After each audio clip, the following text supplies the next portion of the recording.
This ALCS Game 2 and NLCS Game 1 and series preview of the MLB Gambling Podcast on the Sports Gambling Podcast Network is brought to you by Underdog Fantasy. Underdog has just added Pick'em Scorches, where you can win 100x. That's right, turn $5 into $500 in one game. Plus, every Sunday, they're giving away $100,000. Use promo code SGPN at Underdog Fantasy for a 100% deposit bonus up to $500. We're also brought to you by Game Time.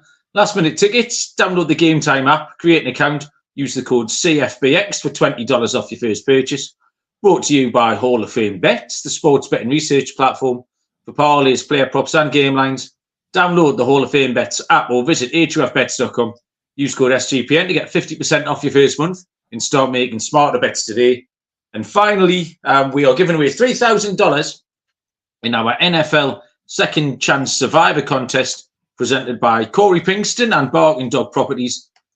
Free to enter. Go to sportsgamblingpodcast.com/survivor. Welcome, everybody, to the MLB Gambling Podcast on the Sports Gambling Podcast Network. My name is Malcolm Bamford, coming to you from Newcastle upon Tyne in northeast of England. Today is Monday, definitely. The 16th of October. 16th, there you go. Yes, Monday the 16th of October. And we are here to have a little look around the Game 2, both series. One series Game 2 tonight, ALCS Game 2.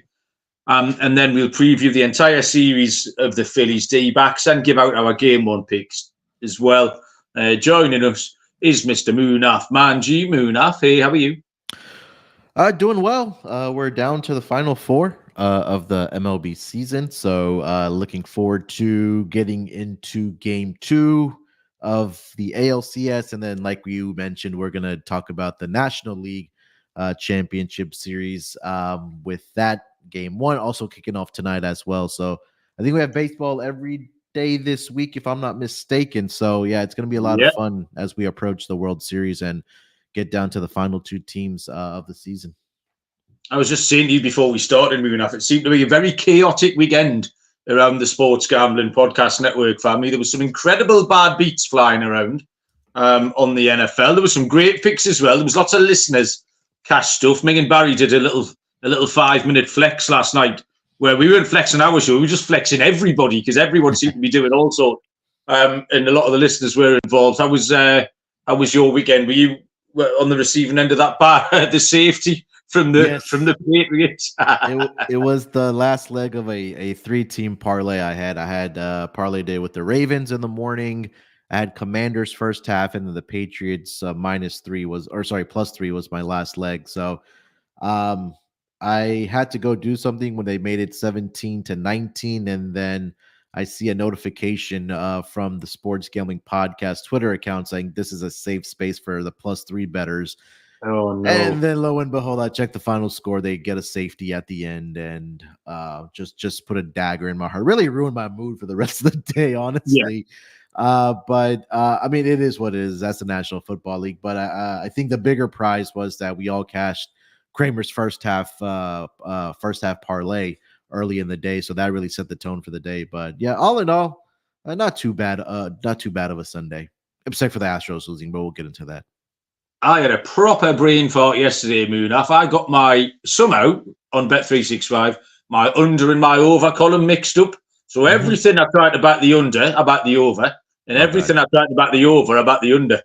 As it happens, it kind of balanced itself out because all the ones that lost won and all the ones that won lost. And I ended up kind of where I would have been, but it made for some fun reverse routing last night when I was watching stuff. Honestly, I think there's a lot of the stuff I wanted to pick that at the top it says over or under. That's got off the top of the page. So then that's what you've either got one of two columns. And I just clicked on the wrong one for every single one. Ty J. Spears killed me because I wanted to back him over. I accidentally backed him under. He never touched the ball until that one run when he knocked off 43 yards with about 3 minutes left. So killed the reverse bet. But yeah, that was an adventure yesterday for my account. But it finished just about the same. But then I think last night, getting onto the baseball, Munaf, which is why we're here, I think a lot of people had the Rangers yesterday. Yeah.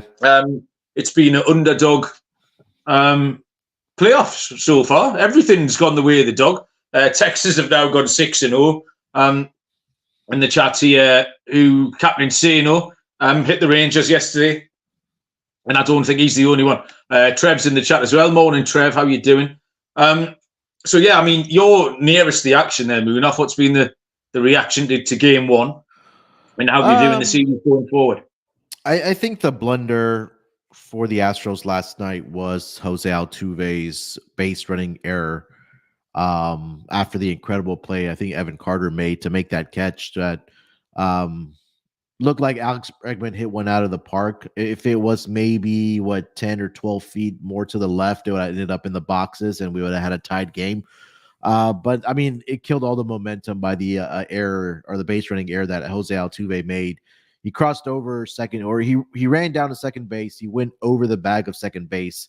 But as Evan Carter made the catch, Altuve didn't touch the second base bag running back to first base. So that pretty much killed all the momentum. And I said this early on when me and Lante did the American League Championship Series preview in game one. I said if Verlander's able to settle in those first couple innings, that he may be able to go at least 6 or 7 innings. But he got out of some trouble. I know they left the bases loaded, did the Rangers. I believe it was the second or third inning.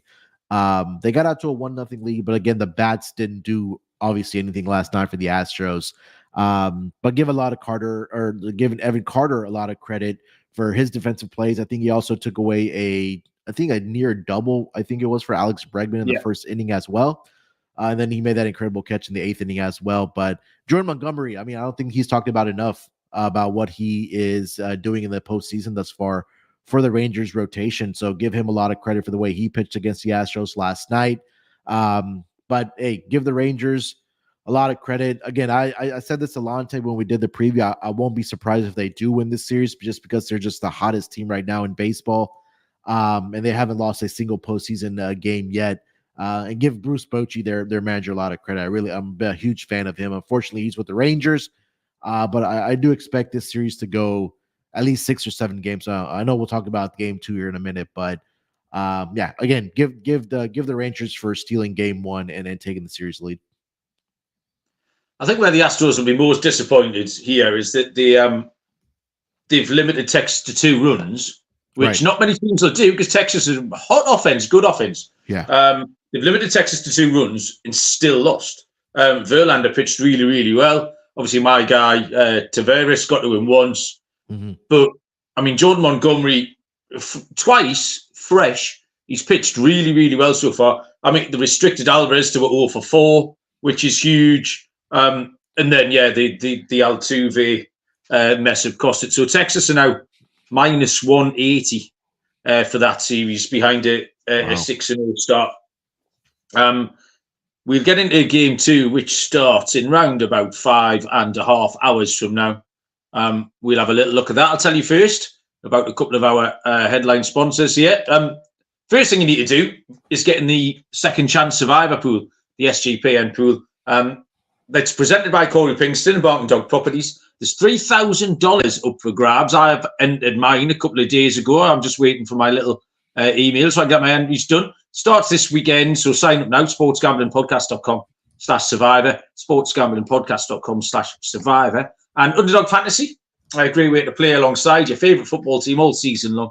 Underdog has introduced Scorchers. Go 5 for 5 and pick 'em Scorchers. Enjoy a spicy 100x payout. And for a limited time, Underdog is extending the first deposit bonus. It's back up to $500, which is great news for everyone. You've got $100,000 Sundays continuing on Underdog Fantasy. 10 lucky players winning 10 grand each. So watch along, make your picks, maybe make a little cash on Underdog's mobile app or website, underdogfantasy.com. When you sign up with the promo code SGPN, Underdog will double your first deposit up to $500. That's Underdog Fantasy, promo code SGPN. Terrell's joined the chat. Terrell's saying I look a bit funny in the light. I've enjoyed being in the light. They've let me the last 2 weeks, Terrell. I'm allowed to sit in the daylight. I'm normally cooped up like some sort of hideous monster in the basement and allowed out at midnight to do these shows. But I'm allowed out in the sunshine when playoff come around. So game 2 tonight, Munaf. Texas are even money. Houston minus 120 favourites. Total of 8.5. And it is Nathan Eovaldi taking on Framber Valdez. I mean, what strikes me with Eovaldi is he's been great so far in the postseason. Started 2 games, pitched 13 and 2/3, 11 hits, 2 earned runs. He has 2 key numbers, 15 strikeouts to no walks. That tells you where we are. And crucially, 2 7-1 wins are in there as well. Eovaldi didn't pitch from July the 18th through to September the 5th. Was injured, went away, came back. And when he came back, he built up. He pitched an inning, he pitched 2, he pitched 3, he built up to 5. It's almost like he went through a spring training and then sort of built his way into early May. You know what he said, pitchers are getting into mid-season form. In May, after that little kind of a similar type of setup, he had a 0.96 ERA in the month of May, which has kind of fixed his time span perfectly. So this is more luck than judgment.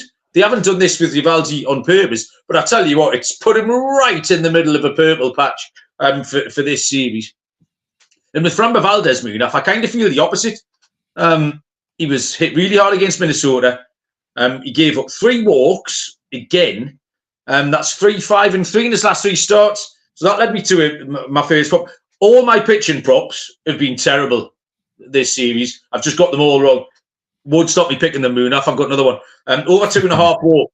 It's a big price. It's right on the line. Sometimes right, sometimes wrong. Always confident, Munaf. Over 2.5 walk is plus 155. So it's a nice price anyway. But he's just in poor form. I think you have to take Texas here. I don't know why you wouldn't take Texas. I think you're getting a better pitcher. You're getting a hotter offense. Houston have just missed their opportunity when they've limited that offense to 2 runs. At the prices, Munaf, my only play, apart from the Valdez walk prop, would be the Texas money line at even money.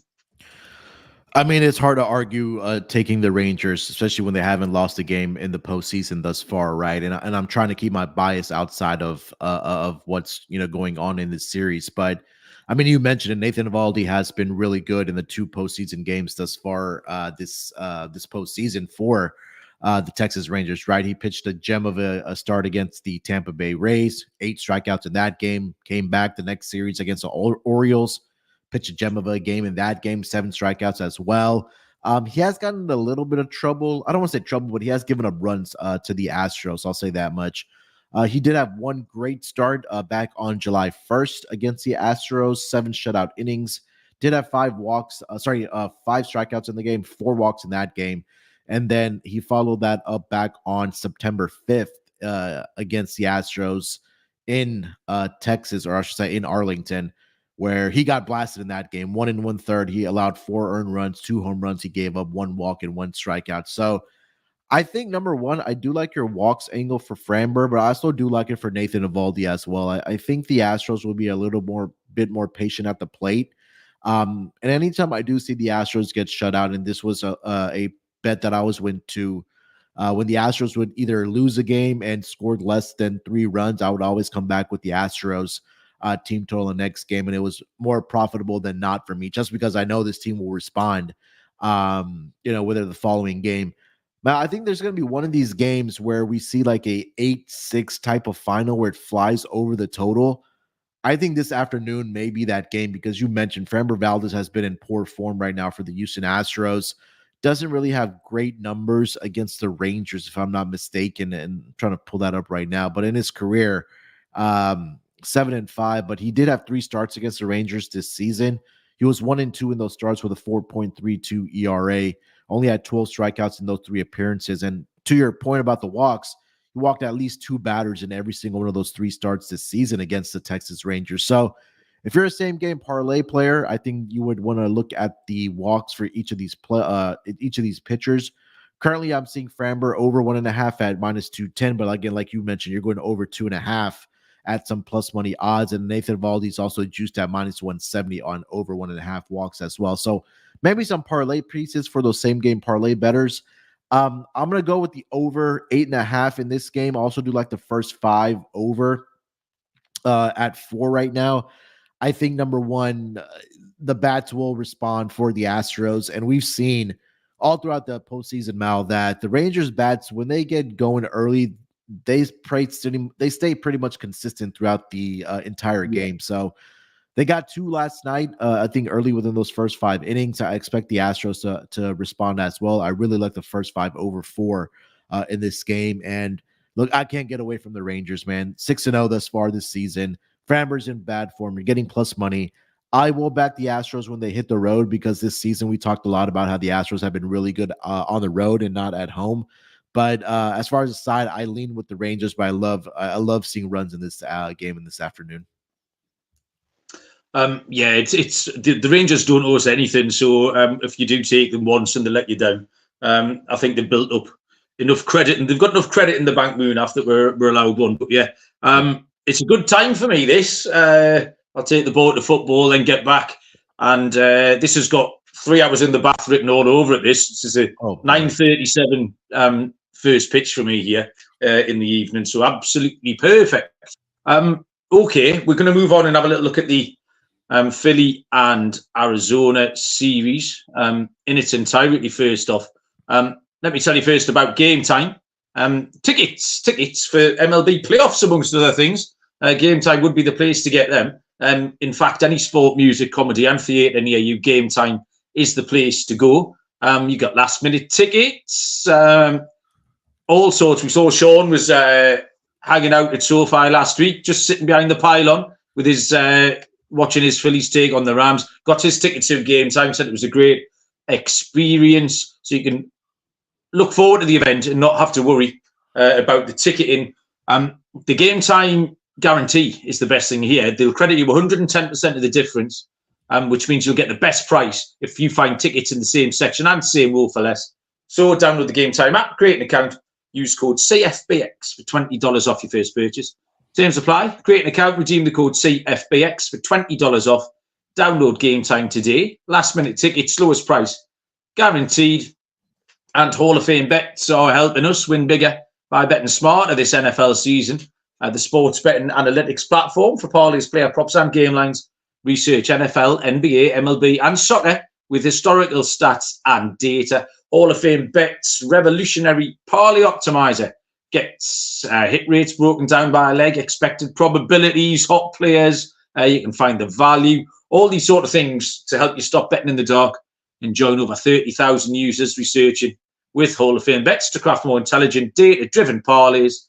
Download the Hall of Fame bets app or visit hallofamebets.com. Use code SGPN to get 50% off your first month. Start researching, start winning with Hall of Fame bets. NLCS, we have in the chat, Munaf, before, all you said was, quite disparagingly, all Malcolm's going to do is sit there and make Arizona Diamondback bets. Didn't you? Now, I don't know. I mean, what would make you think that, Munaf? There's absolutely nothing at all partisan about my behaviour. There's nothing. So for the series here, we've got Philly at minus 200. We've got Arizona at plus 170. You lead us off here, Munaf. This is a series betting.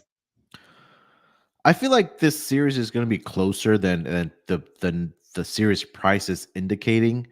I think for the Diamondbacks here, they're playing with house money. Like, nobody expected them to be here in the National League Championship Series. I know, I think you and I both touted them to at least make the playoffs this season. I think it was around plus 375, 4-1 at the beginning of the season, maybe at a better price if you shopped around. But here they are. They're here in the National League Championship Series. They're taking off on the defending pennant winners in the Phillies. So I think all the pressure is on the Phillies here. I think, number one, you have to give a lot of credit to Zac Gallen and Merrill Kelly, especially how they've pitched on the road, because for Zac Gallen during the regular season, Mal, when you looked at his home and road splits, he was absolutely fantastic at Chase Field in Arizona, but he was absolutely atrocious on the road during the regular season. But he pitched well. He pitched well against the Dodgers. He pitched well in the wild card round as well against the Milwaukee Brewers in Milwaukee. So again, I think we got to give credit to those two pitchers.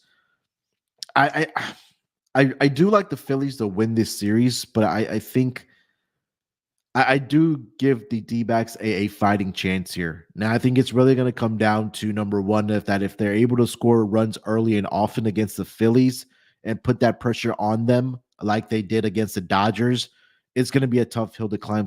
I think for any team when you get out to those early leads. So I think if the Diamondbacks are able to produce runs early and put that pressure onto the offense of the Phillies, I think they can have some success in this series. But for me, for the way the Phillies are playing right now on both sides of the baseball, Mal, pitching wise with Zach Wheeler, who's been absolutely lights out thus far this postseason. Austin Arenado has been pitching well. We expected Ranger Suarez to get lit up, but he's been doing well as well.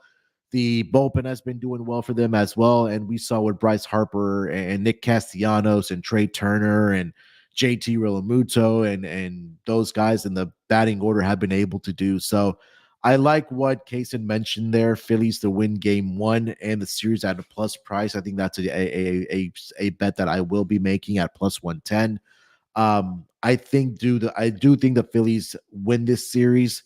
I don't think it'll be a convincing fashion. I do give the Diamondbacks a fighting chance, but I think at the end of the day, I think the experience and just that it factor and that hunger that the Phillies have to want to get back to the World Series and win it, I'm going to go with the Phillies to win this series. Yeah, it's really hard to make a pick here because Philly with home advantage are really short, minus 200. It's not really a working man's price. But I think so much of this series depends on how Gallen goes tonight. And already it's game 1 of 7, but it feels like a must win. Like you've said, that the comparison, you've got Gallen, Kelly, and then Brandon Fart. And you just feel like if they go 1-0 down, having used up a Gallen start, that's going to be a long way back. So for the outrights, I found one play I liked here, and it was Arizona to be leading 2-1 after 3 games. So I think we could see a split in Philly. Well, obviously, what I'm hoping here is that Gallen can get the win tonight, and then they can get them back home and take the first home game, sort of fought against Ranger Suarez. So that's a price of plus 175. So Arizona leading 2-1, but pretty much that was my only pre-series or future senior. I didn't have to make a pick. Obviously, you know I've got a dog in the fight anyway with the D-backs. But the prices are about right. So yeah, that was the only little angle in, I thought, really. Moving on to game 1 tonight, then we have Zac Gallen. He's plus 145. Wheeler and the Phillies are minus 166. And the total is set at 7.5. Gallen, 2 outstanding postseason starts. Very, very similar lines with very similar outcomes. He went 5 1/3, 5 hits, 2 earned runs at the Dodgers. He went 6, 5 hits, 2 earned runs at the Brewers. 4 strikeouts in both. I do like under 5.5 strikeouts. I'll throw out another pitching prop unashamedly. It's juiced at it's minus 150. So again, it's not going to make you rich. But if you can sniff around, there might be an under 4.5 possibly. But I like the lower end of the strikeouts for him. And in both of those games, they've won 4-2 and they've won 5-2. Very similar. Wheeler, 2 again outstanding postseason starts. They did lose the Atlanta game, no fault of Wheeler. But 13 innings, 8 hits, 3 earned runs. He struck out 10 in 8. So if you want to over 6.5 strikeout prop for Wheeler, looks great at minus 116. This to me, Munaf, looks really, really like Texas-Houston game 1 last night. You've got the 2 studs going. KG, nerves. First game of a series. We saw that finish 2-0. Both pitchers can be shaky early and then settle in. So I actually prefer the full game under rather than a first 3 or a first 5 under. And we were just talking in the chat that I really like the Diamondbacks bullpen at the moment. They addressed it. They fixed a lot of the issues and they can mix and match along with the best of them. Everybody's rested on both sides out the pen as well. So we should be max effort out the pen. So as much as I know Dylan quite liked the over, and we said you can find an over 7. I like the under 7.5, Munaf. I do like the Texas Houston game as a bit of a comp from last night, and 2 pitches I expect to go well. So I like the under 7.5. I've got a couple of player props I'll throw out here as well, Munaf, before I will let you loose on it. Christian Walker is 9-4-17 with a homer and 4 RBIs against Wheeler in his career. So any prop you like on total bases over a half is -140. Over a half RBIs is +215. And if you want a Christian Walker home run, +475. So I like Walker. And I did like the under on all kinds of Alec Bohm stuff, but I couldn't actually find the right markets. All the players listed on total bases were listed on half a total base. Apart from Alec Bohm and Trey Turner were listed at 1.5, and I've no idea why. So I know just a little glitch and they might adjust it, or I might have to shop around. But find some under Alec Bohm stuff is what I'll be doing. And they're my main plays here. The under 7.5, over on the Wheeler K's, in Christian Walker total bases, and under on Alec Bohm, Munaf.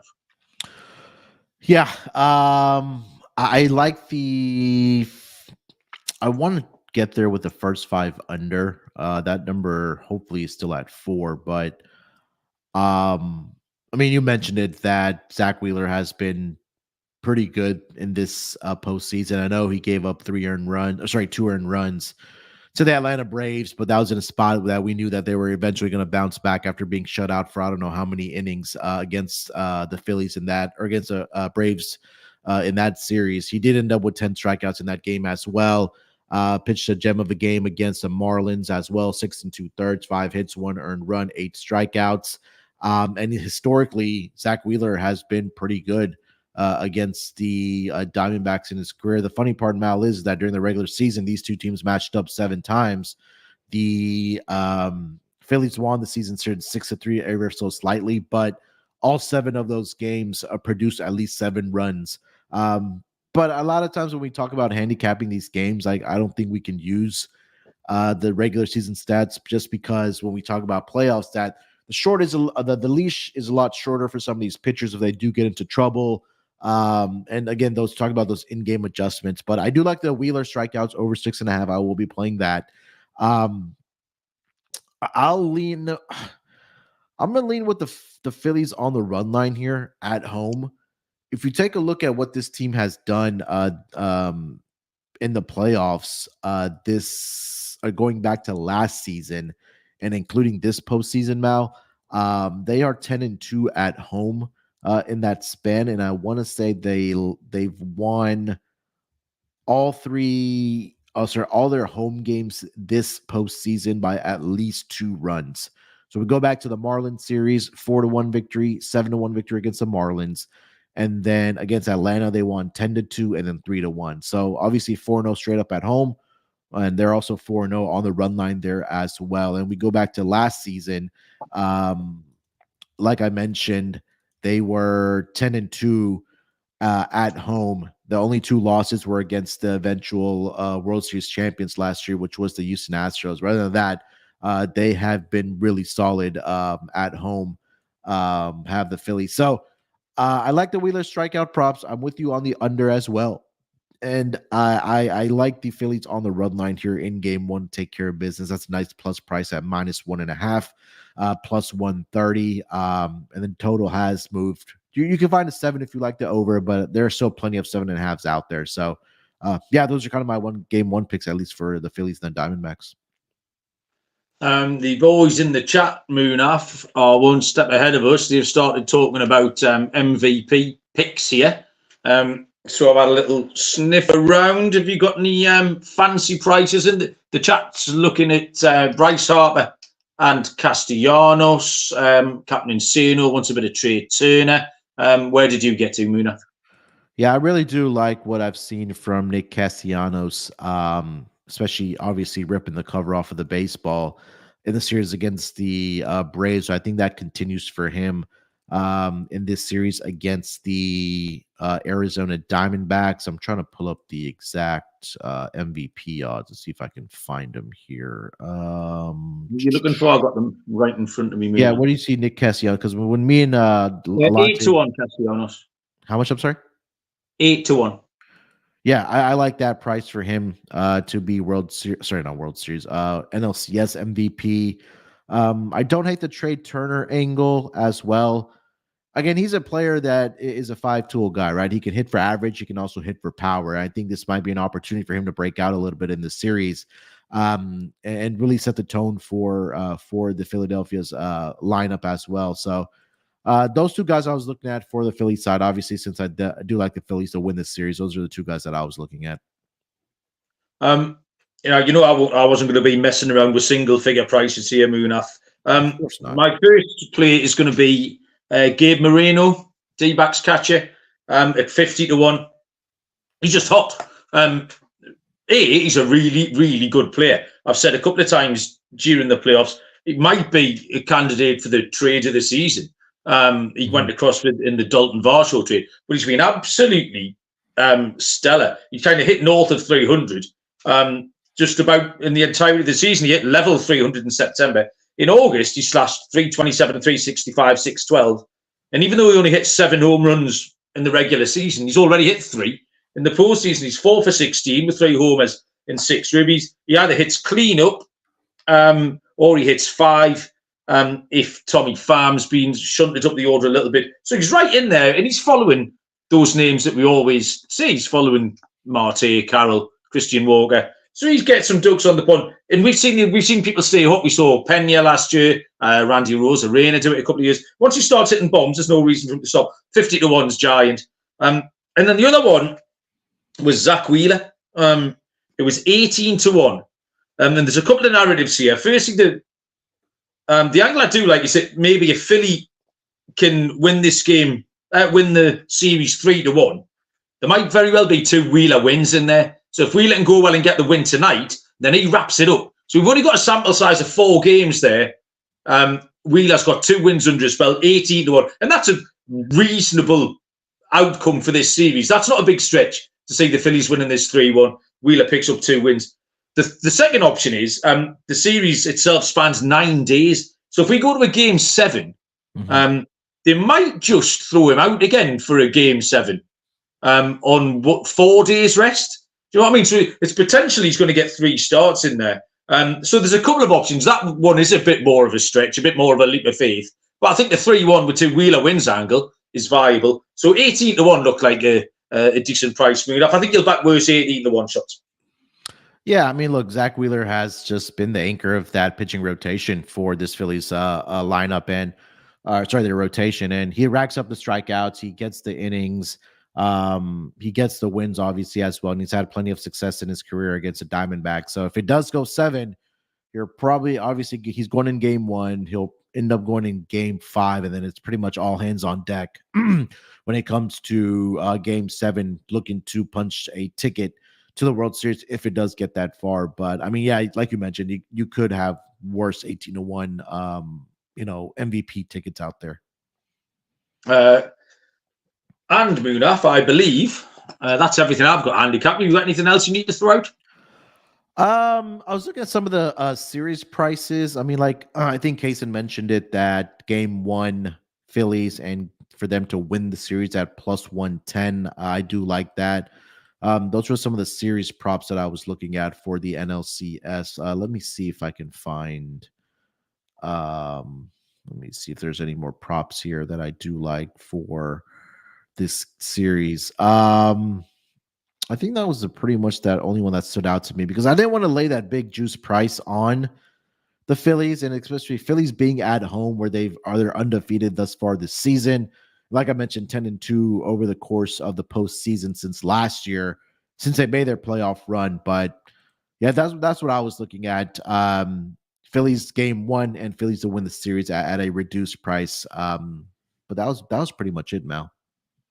Yeah, same. I'm quite happy with what I threw out. Like as always, I really enjoyed handicapping these games, kind of in isolation rather than a 15 game. Just gives you a chance to get some different angles in. So yeah, well done, mate. That was good fun. Thank you very much. Thank you everyone who joined us in the chat. Always valuable contributions.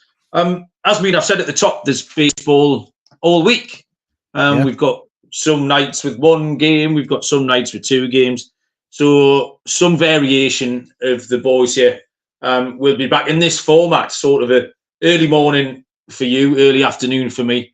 Handicap with these single games or double headers if we've got them. So keep your eyes peeled, stay subscribed, watch for those notifications and join in. Good luck, everybody, with your bets tonight. Thank you very much, Munaf, and we will see you down the road. Cheers.